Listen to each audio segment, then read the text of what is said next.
So we are back at it. We are profiling another suburb in Johannesburg. This one is called Langlaagter. We used to come also here when we were young. Very beautiful place at the time. In summer you can see the trees. This becomes a very beautiful place in summer.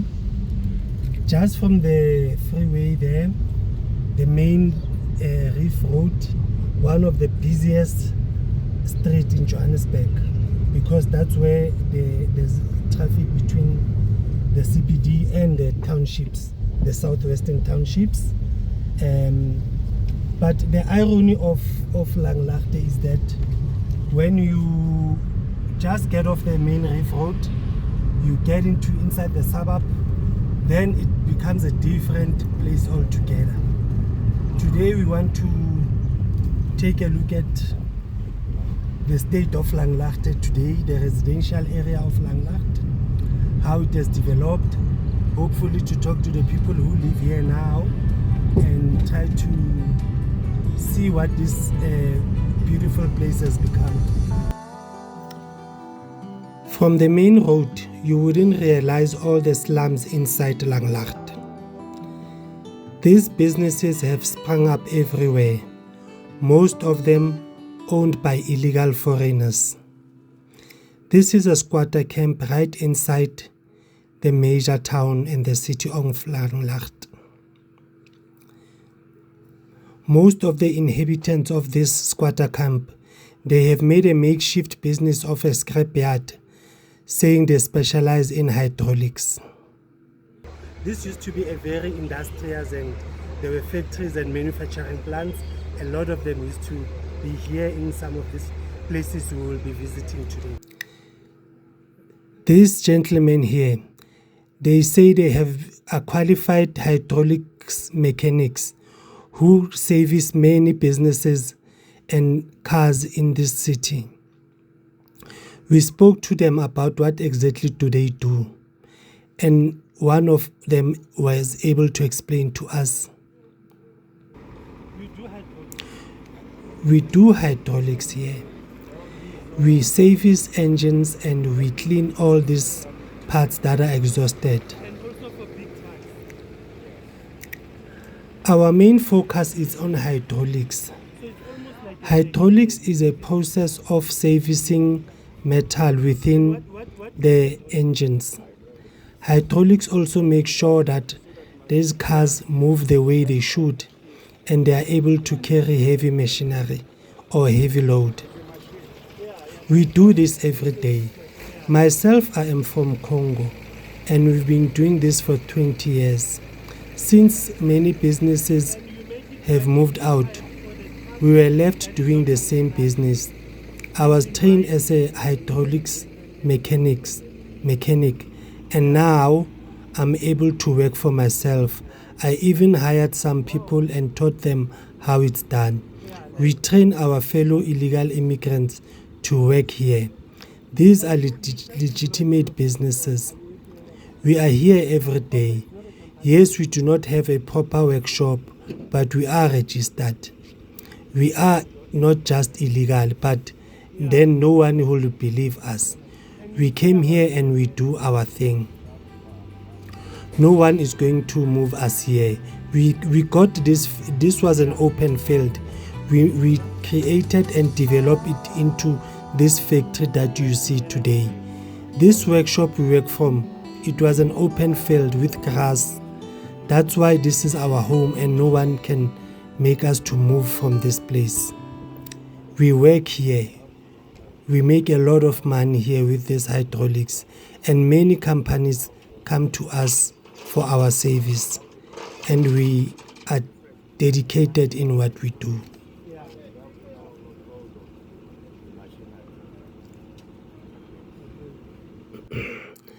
The gentleman explained to me that they also live in a neighboring shacks, so we have to go and see where they live.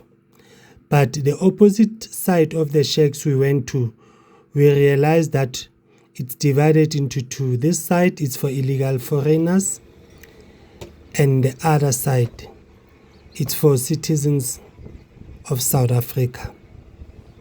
We were looking for somebody who can explain to us how did this place come about. And this lady explained.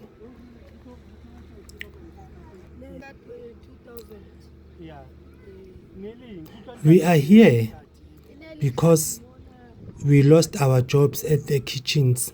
This is where we used to work as cleaners and servants and housekeepers.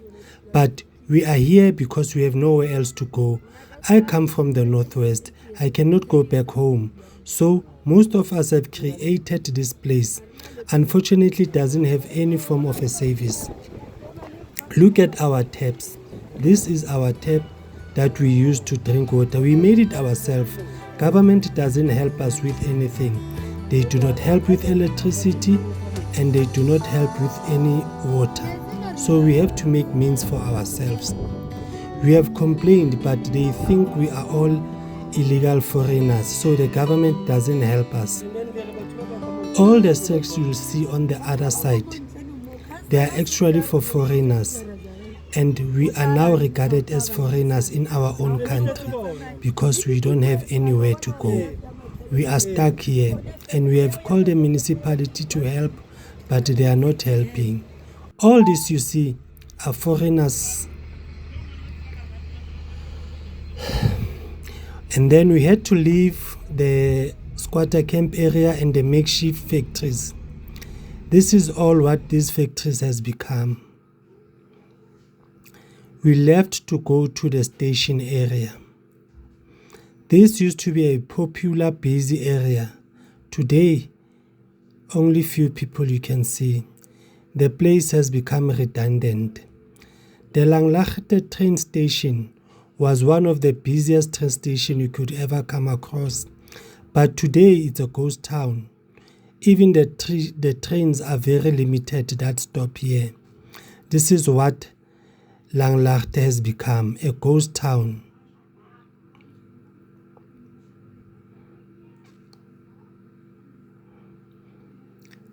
Many say it's a risky place to walk in because there are criminals everywhere and you hardly see the police. So we had to leave that area and go up. As we were driving around, we came across this slum, a building that used to be very effective in the 80s.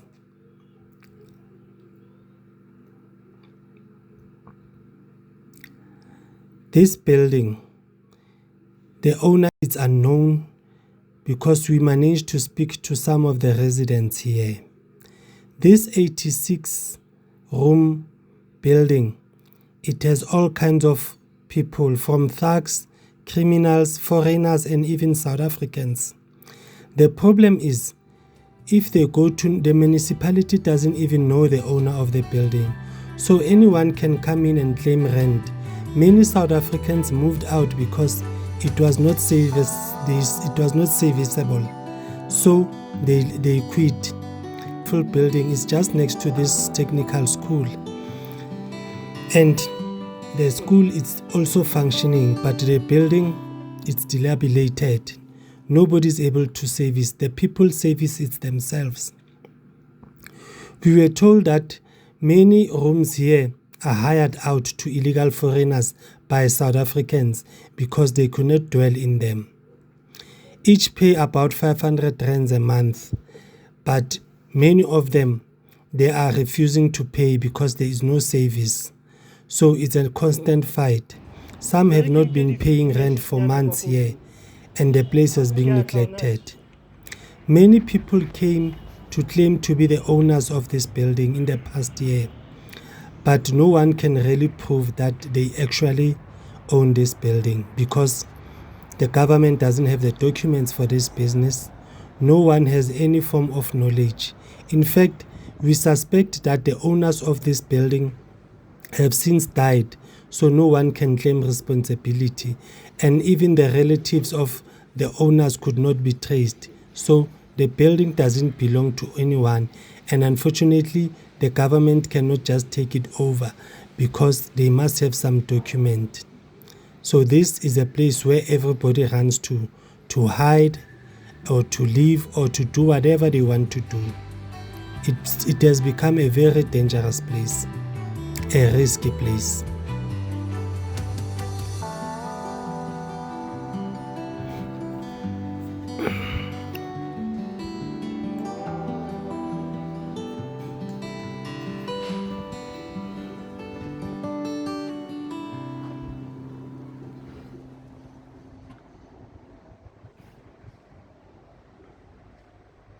They use pipe to get water, and there's really no flushing toilets.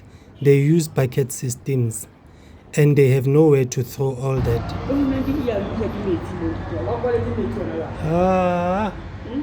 Halina mate.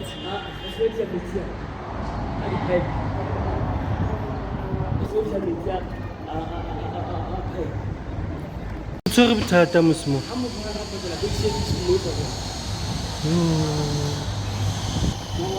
No, ke a o thola ntate, go thola ntlo.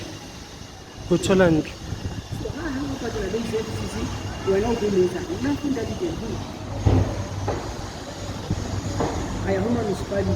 Eh.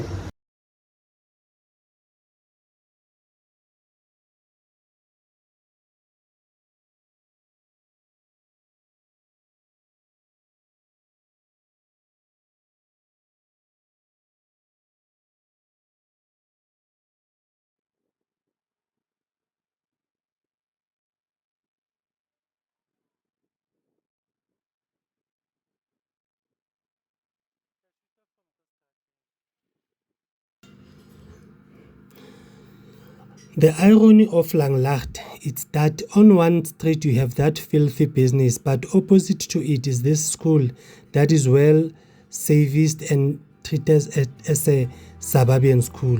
But as we continue along, we find all dilapidated and neglected houses that most of them, the owners have run out, and this is where many illegal foreigners had an opportunity to take over these buildings, because some of the South African people are afraid to occupy the buildings that they do not know, but foreigners do.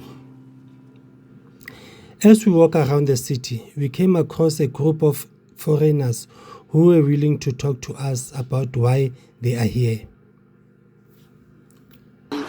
Me, I came 2001. Yeah. This place. Yeah. And the time I came, only Indians were staying. South African Indians. South African. Yeah. No. Now the time of Ethiopian Somalis that come to this area to start going the other outing inside. Yeah. And they were running which businesses? Because I see there are most shops, other shops. No, was no spaza shops. It was no business. It was houses. Houses. And then when you came in, you were doing what? When we came in, then we were doing a spaza shops. Spaza shops, that's fine. No, I understand that. But what I'm trying to say is, would we then say the spaza shop, the boutique, the factories, They can sell it. Yeah. And then do you if since like who's your customer? Who's living in this house? Where are the owners? The houses. I'm not talking about business. You see these houses? Yeah. The most 3/4 of the houses.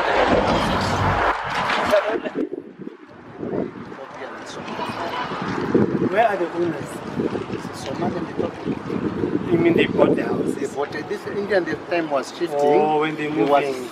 selling the houses. Yeah. Okay. So you've got a number of Ethiopian and Somalians owning these houses in Mayfair and Langlaagter.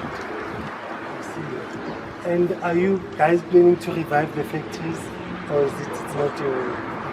No, it's not. Yeah.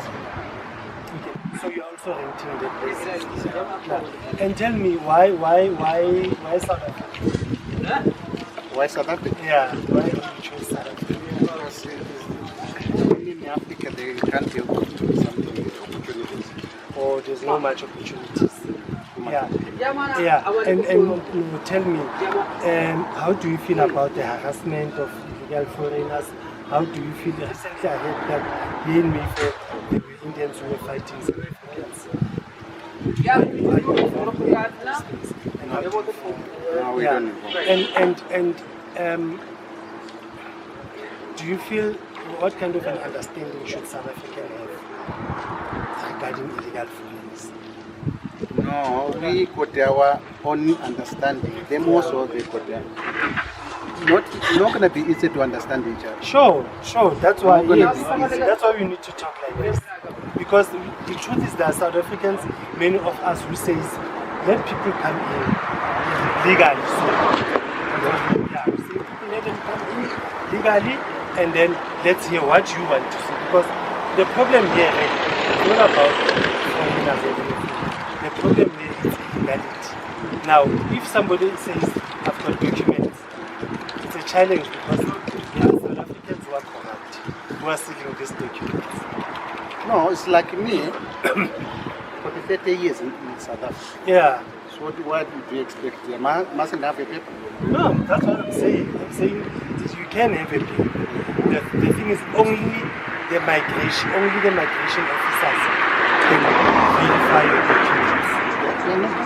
That's the truth. That's the truth. So then we understood why South Africans are getting frustrated. Yeah, but now the problem is them when it comes to the real South African, I don't know what can I say. They say you got the papers, you don't have the paper. And it's unfair. Yeah.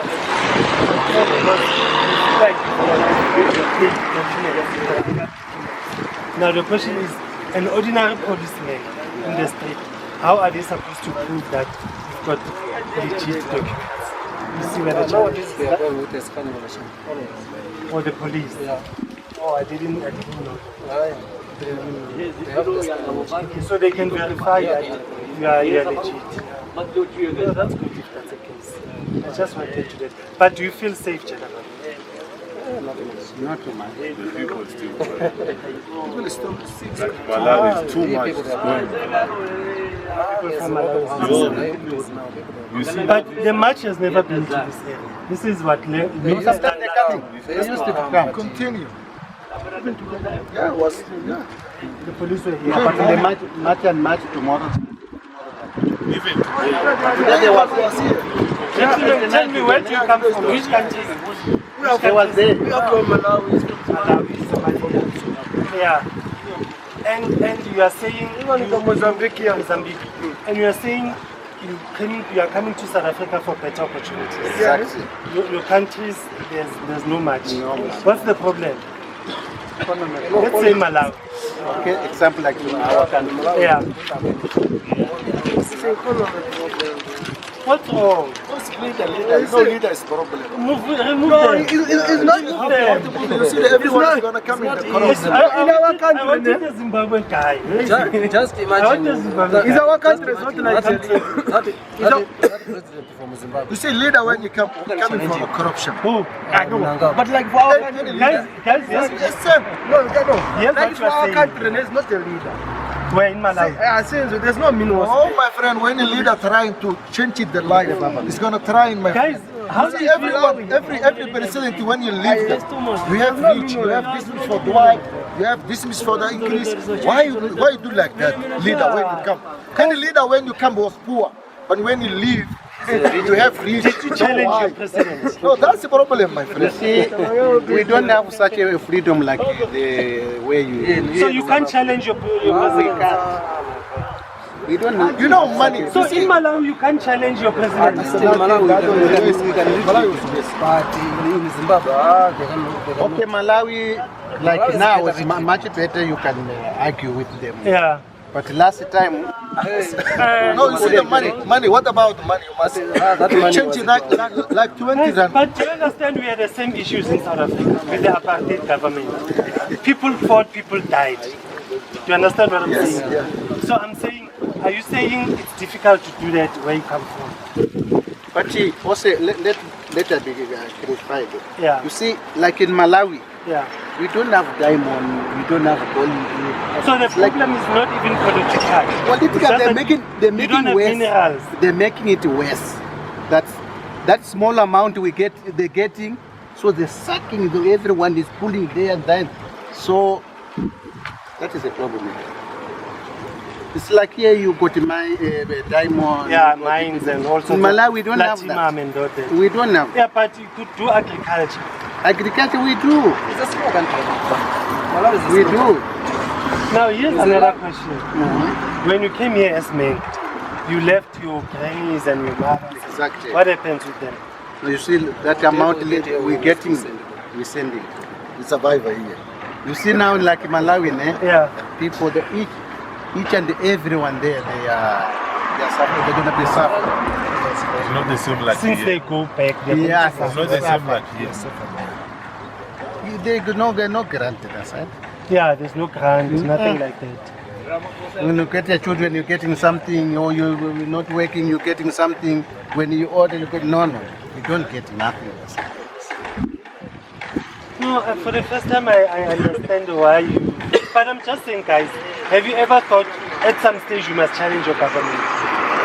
Yeah, you're right. And who's gonna do it? If we can't do ourselves, Yeah. you're right. No, guys, I hope you get safe, guys. Okay. Be safe. And thanks for your time. Okay. Thanks for that.